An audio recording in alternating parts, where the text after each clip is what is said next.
상상 초월 한국 농가 고기 한 점에 미국이 충격받은 이유. 텍사스 주 오스틴에서 고급 레스토랑을 운영하는 마이클 앤더슨은 미국 전역에서 이름난 스타 셰프였다. 그는 소고기에 관한 한 자부심이 대단했다. 어릴 적부터 카우보이였던 아버지 밑에서 목축업을 접하며 자랐고 청년 시절에는 전 세계를 돌아다니며 다양한 고기를 맛보았다. 결국 그는 일본의 와규를 세계 최고라고 인정했지만 그 외의 아시아 소고기는 모두 수준 이하라고 치부했다. 마이클은 늘 말하곤 했다. 진짜 고기는 미국과 일본에만 존재한다. 나머지는 그저 고기일 뿐이다. 그러던 어느 날 그의 식당의 단골 손님이자 한국계 미국인 사업가 데이비드 한이 찾아왔다. 데이비드는 마이클의 오랜 팬이었지만 그날은 평소와 다른 질문을 던졌다. 셰프, 혹시 한우라는 소고기를 들어보셨습니까? 마이클은 잠시 멈칫하더니 비웃듯 대답했다. 한우? 그게 뭔데? 일본 와규처럼 유명한 것도 아니고 미국 앵거스처럼 보편적인 것도 아니잖아. 그러자 데이비드는 단호하게 말했다. 셰프, 한우를 모르고 고기를 안다고 말하는 건 큰 착각입니다. 당신이 진짜 고기의 세계를 다 보았다고 생각한다면 그건 오만입니다. 그 순간 마이클은 자존심에 큰 상처를 입었다. 그는 늘 자신이 고기에 관한 최고 권위자라고 믿었는데 누군가가 자신에게 모르는 세계가 있다고 말한 것이다. 처음에는 단순한 호기심이었지만 점차 자존심과 맞물려 집요한 불씨가 마음속에 피어올랐다. 며칠 동안 그는 머릿속에서 그 대화가 떠나지 않았다. 레스토랑 주방에서 와규 스테이크를 굽고 있어도 손님들과 인터뷰를 하고 있어도 그의 귀에는 한우를 모르고 고기를 안다고 말할 수 없다는 데이비드의 말이 맴돌았다. 결국 그는 결심했다. 좋다.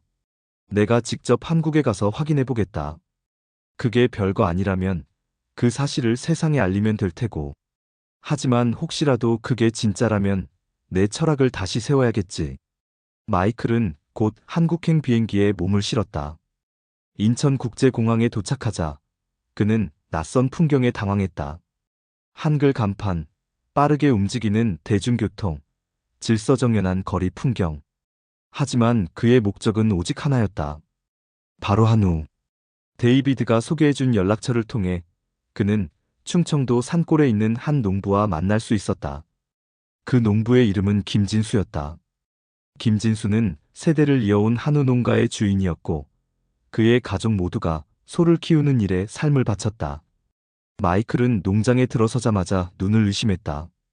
소들이 넓은 초원에서 자유롭게 풀을 뜯고 있었고 농부 가족은 마치 자식 돌보듯 소들을 대하고 있었다. 김진수는 손수 소의 몸을 쓰다듬으며 말했다. 이 아이들은 단순한 가축이 아닙니다. 우리 가족과 함께 살아가는 존재지요. 정성껏 돌봐야 제대로 된 고기가 나옵니다. 마이클은 속으로 피식 웃었다. 결국 도축될 동물을 가족처럼 대한다고? 이상한 철학이군. 하지만 농장을 둘러볼수록 그의 마음은 점점 흔들렸다. 깨끗하게 관리된 축사, 소의 먹이로 쓰이는 곡물과 풀, 그리고 농부 가족의 태도. 모든 것이 자신이 미국이나 일본에서 보았던 것과 달랐다. 특히 그날 밤, 김진수 가족과 함께 저녁 식사를 하면서 마이클은 큰 충격을 받았다. 식탁에는 직접 키운 소의 고기가 구워져 나왔는데 단순히 맛보기용이 아니라 가족이 함께 나누는 소중한 음식이었다. 김진수의 아내는 정성껏 차린 반찬들과 함께 고기를 내놓으며 말했다. 이 고기에는 우리 가족의 삶이 담겨 있습니다. 매일 아침 소를 돌보고 밤에는 건강을 살피며 한 세대가 끝나면 다음 세대가 이어갑니다. 그래서 한우는 단순한 고기가 아닙니다. 역사이고 사랑입니다. 마이클은 처음에는 가볍게 웃으며 젓가락을 들었지만 첫 점을 입에 넣는 순간 그의 표정이 바뀌었다. 고기가 입안에서 녹아내리듯 부드럽고 씹을수록 깊은 풍미가 퍼졌다. 그는 무의식 중에 눈을 감았다. 그리고 마음속으로 중얼거렸다. 이건 내가 알던 고기가 아니다. 그 순간부터 그의 세계는 흔들리기 시작했다. 마이클은 충청도의 작은 농가에서 맞이한 첫날 밤을 쉽게 잊을 수 없었다. 그는 오랫동안 수많은 고기를 맛보아 왔지만 그렇게 강렬한 충격은 처음이었다. 그러나 그는 여전히 혼란스러웠다. 한우가 정말 특별한 것인가, 아니면 단지 내가 낯선 환경에 감정적으로 휘말린 것인가? 의문은 남아 있었다. 다음 날 아침, 김진수는 마이크를 깨우며 말했다. 오늘은 함께 소를 돌봅시다. 고기는 단순히 입에 들어가는 것이 아닙니다. 그것을 키우는 과정에서 진짜 가치가 생깁니다. 마이클은 의아해하면서도 호기심에 따라 나섰다. 그는 농장에서 소의 먹이를 주고 축사를 청소하며 송아지의 건강을 살피는 일을 직접 체험했다. 미국에서 봤던 거대한 목장과 달리 이곳은 소 한 마리 한 마리에 정성이 쏟아지고 있었다. 마이클은 그 차이를 몸으로 느꼈다. 김진수는 풀을 손으로 뜯어 보여주며 말했다. 한우는 단순히 고기가 아닙니다. 우리 조상 대대로 내려온 삶의 일부입니다. 옛날에는 농사와 운송을 돕던 벗이었고, 지금은 우리의 밥상을 지키는 존재이지요. 그래서 우리는 소를 대할 때 단순한 가축으로 보지 않습니다. 존중과 감사의 마음이 담겨 있습니다. 마이클은 속으로 중얼거렸다. 존중과 감사 고기와 그런 단어가 연결되다니. 내가 너무 단순하게만 생각해온 건 아닐까? 며칠 동안 그는 김진수 가족과 함께 생활하며 한국의 농촌 문화를 깊이 경험했다. 아침에는 함께 소를 돌보고, 낮에는 농장 일을 돕고, 저녁에는 함께 둘러앉아 밥을 먹었다. 식탁 위에는 늘 한우가 있었지만 그것은 사치스러운 고급 요리가 아니라 가족의 땀과 시간이 담긴 결과물이자 감사의 상징이었다. 특히 마이클의 마음을 크게 흔든 것은 김진수의 아버지, 즉 노농부 김병호의 이야기였다. 김병호는 평생을 한우와 함께 살아온 사람이었다. 그는 굽은 허리로 마이클 앞에 앉아 말했다.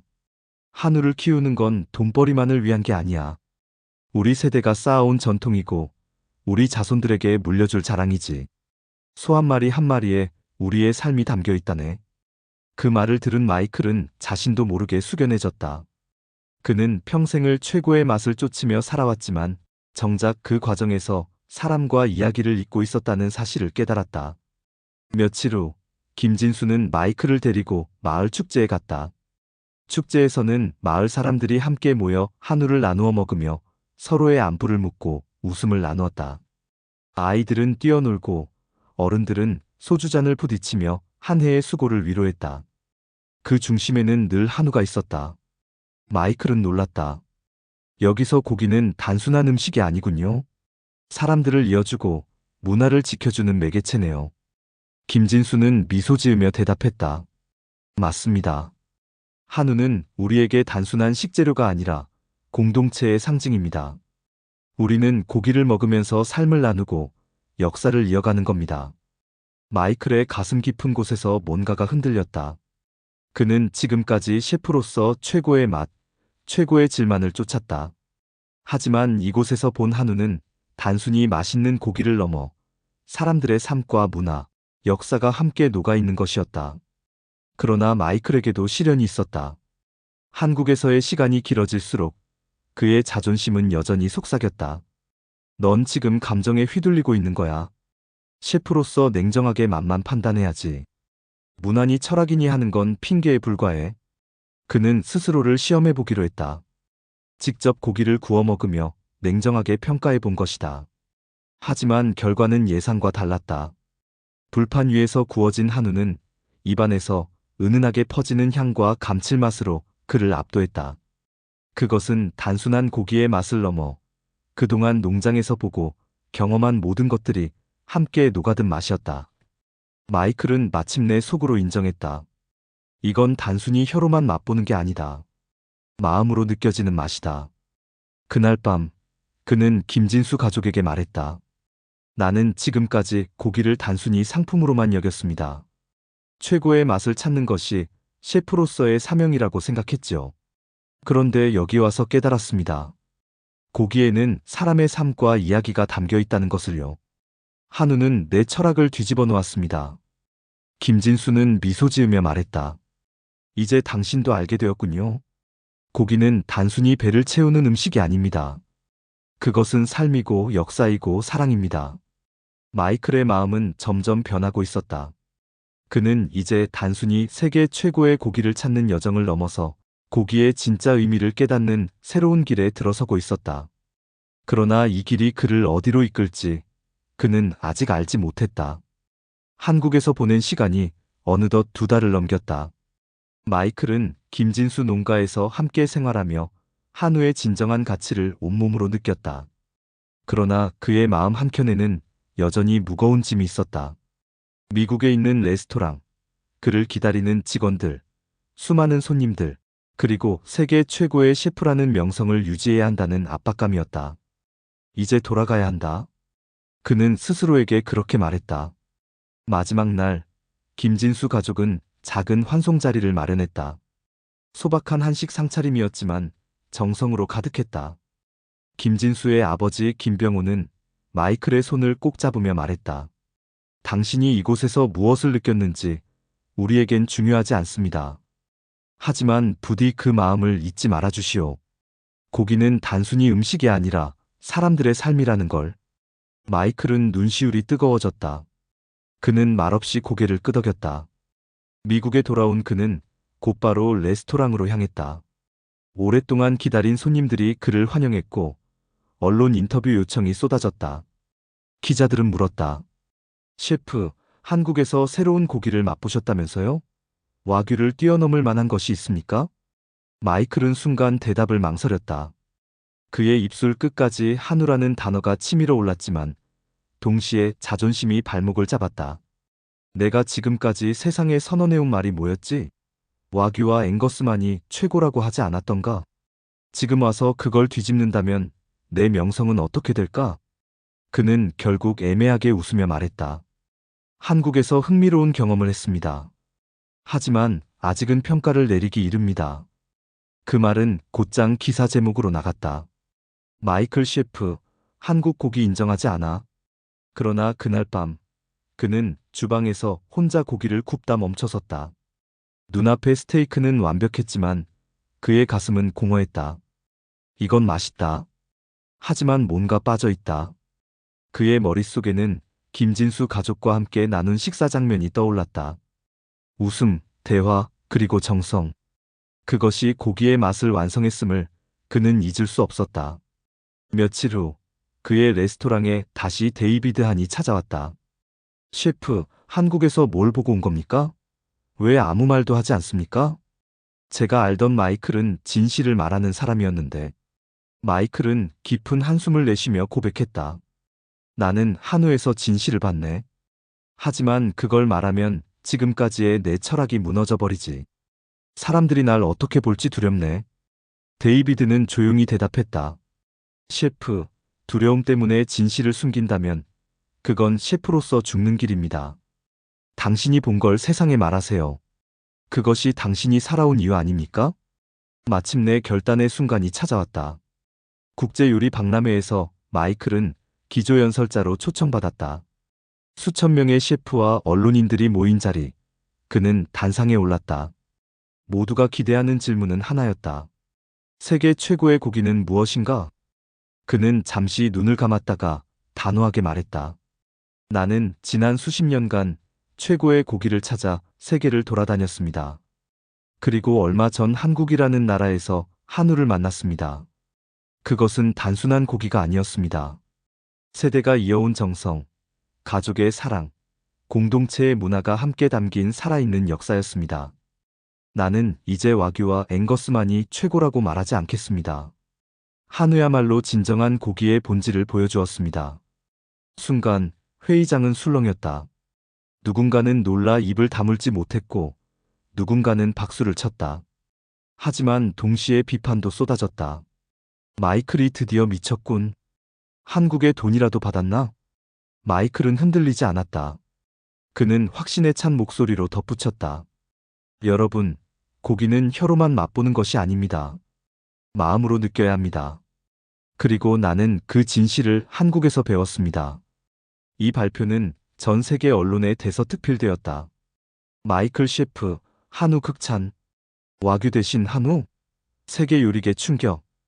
그의 레스토랑 앞에는 한국 언론은 물론 호기심을 가진 손님들로 줄이 길게 늘어섰다. 그러나 동시에 일부 미국 셰프들과 미식가들은 그를 비난했다. 배신자, 유행을 좇는 장사꾼이라는 말도 들려왔다. 마이클은 고통스러웠다. 하지만 그는 흔들리지 않았다. 왜냐하면 그는 이미 알고 있었기 때문이다. 진정한 고기의 의미를. 그러던 어느 날 뜻밖의 반전이 일어났다. 마이클의 레스토랑을 방문한 손님 중 한 명이 눈물을 흘리며 말했다. 셰프, 저는 한국에서 유학했던 학생입니다. 이곳에서 한우의 맛과 철학을 다시 느낄 수 있어서 감사해요. 또 다른 손님은 말했다. 셰프, 저는 한국에 가본 적도 없지만 당신이 들려준 이야기를 통해 그 문화를 느낄 수 있었습니다. 비판보다 지지와 감동의 목소리가 점차 커졌다. 마이클은 깨달았다. 나는 명성을 잃은 것이 아니라 진정한 가치를 얻은 거다. 마이클은 국제요리 박람회 이후 매일같이 언론의 주목을 받았다. 비난과 조롱이 동시에 쏟아졌지만 그는 흔들리지 않았다. 왜냐하면 그가 한국에서 보았던 김진수 가족의 모습, 그리고 한우 한 점에서 느꼈던 감동은 결코 거짓이 아니었기 때문이다. 레스토랑 직원들은 처음엔 걱정스러워했다. 셰프, 손님들이 줄어들면 어떡하죠? 우리 평판이 망가질 수도 있습니다. 그러자 마이클은 단호하게 말했다. 괜찮아. 우리는 진실을 따를 거다. 사람들이 떠나더라도 진정한 맛과 철학을 전하는 게 우리의 사명이야. 그는 레스토랑의 메뉴부터 바꾸기 시작했다. 고기를 단순히 스테이크로만 내놓는 대신 고기에 담긴 이야기를 함께 전하는 방식을 도입했다. 메뉴판에는 이렇게 적혔다. 이 고기는 단순한 음식이 아닙니다. 그것을 키운 농부의 땀과 정성, 그리고 가족의 사랑이 함께 담겨 있습니다. 우리는 그 가치를 존중하며 단순한 맛이 아닌 진심을 전합니다. 손님들은 처음엔 낯설어했지만 점차 그 진심에 감동했다. 스테이크를 먹으며 이야기를 듣는 순간 그들은 단순히 고기를 맛보는 것이 아니라 하나의 문화를 경험하고 있는 듯한 감정을 느꼈다. 마이클은 또한 한국에서 배운 철학을 토대로 지역 농장과의 협력에 나섰다. 그는 대형 도매상 대신 작은 목장을 찾아다니며 농부들의 삶을 직접 살폈다. 나는 고기를 공급받는 게 아니라 삶을 나누는 파트너를 찾고 있습니다. 그의 말에 농부들은 놀라워했다. 그동안 셰프나 식당들은 단순히 가격과 품질만 따졌는데 마이클은 그 너머의 가치를 보았기 때문이다. 이런 철학은 빠르게 퍼져나갔다. 텍사스 언론은 그의 변화를 특집 기사로 다루었고 정성을 담은 고기 철학이라는 이름으로 소개했다. 가장 큰 변화는 손님들의 반응이었다. 처음에는 비난하던 사람들조차 그의 철학을 경험한 뒤에는 눈물을 흘리며 감사 인사를 전했다. 셰프, 저는 단순히 저녁 식사를 하러 왔는데 제 인생을 되돌아보게 되었어요. 음식이 사람의 마음을 움직일 수 있다는 걸 처음 알았습니다. 마이클은 그 말을 듣고 조용히 웃으며 대답했다. 그건 제가 아니라 한국에서 만난 사람들에게서 배운 겁니다. 몇 달 뒤, 그는 다시 한국을 찾았다. 이번에는 단순히 배우기 위해서가 아니라 감사의 마음을 전하기 위해서였다. 충청도의 농가에서 김진수 가족을 만난 그는 고개 숙여 말했다. 당신들이 내 인생을 바꿨습니다. 이제 나는 단순히 최고의 맛을 쫓는 셰프가 아니라 사람의 마음을 요리하는 셰프가 되고 싶습니다. 김진수는 환하게 웃으며 대답했다. 우리는 그저 평범하게 살아왔을 뿐입니다. 하지만 당신이 그것을 알아주니 우리 삶이 빛나는 것 같군요. 그날 밤 그들은 함께 모여 고기를 구워 먹었다. 불판 위에서 지글지글 익어가는 고기 냄새와 웃음소리가 어우러졌다. 마이클은 마음속으로 다짐했다. 이 순간을 영원히 잊지 않겠다. 그리고 이 가치를 전 세계에 전하겠다. 미국으로 돌아온 그는 더 이상 예전의 마이클이 아니었다. 그는 유명한 스타 셰프라는 명성보다 사람들의 삶을 바꾸는 요리사로 불리기 시작했다.